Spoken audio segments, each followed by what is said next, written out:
হয়েছিল, পাকিস্তানিদের সঙ্গে আমাদেরকে যুদ্ধ করতে হয়েছিল। আমরা যুদ্ধ করছিলাম, পাকিস্তানের বিরুদ্ধে আমরা অস্ত্র ধরছিলাম, পুরো দেশটা স্বাধীন করছি।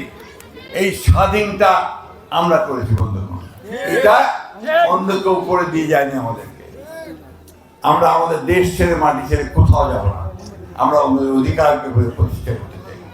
কিন্তু যারা আজকে আপনাদের দাঁড়িপাল্লা নিয়ে আপনাদের সামনে আসতেছে ভোট চাওয়ার জন্য, ওরা কিন্তু সেদিন এই স্বাধীনতার বিরোধিতা করছে, পক্ষে ছিল না, বিপক্ষে ছিল। এবং আপনাদের যে বাড়িঘর ছেড়ে চলে যেতে হয়েছে, ওই সময় আপনার বাড়িঘর টুকরো করা হয়েছে। ঠিক কিনা বলেন? আমি কার্ডের কথা বলি, যারা আমরা কৃষি কার্ডের কথা বলি, স্বাস্থ্য কার্ডের কথা বলি, আইন শৃঙ্খলা রক্ষার কথা বলি, শিক্ষার কথা বলি, স্বাস্থ্যের কথা বলি, তাদের হাতকে শক্তিশালী করলেই ইনশাআল্লাহ দেশ আগামী 5 বছর ভালো হবে।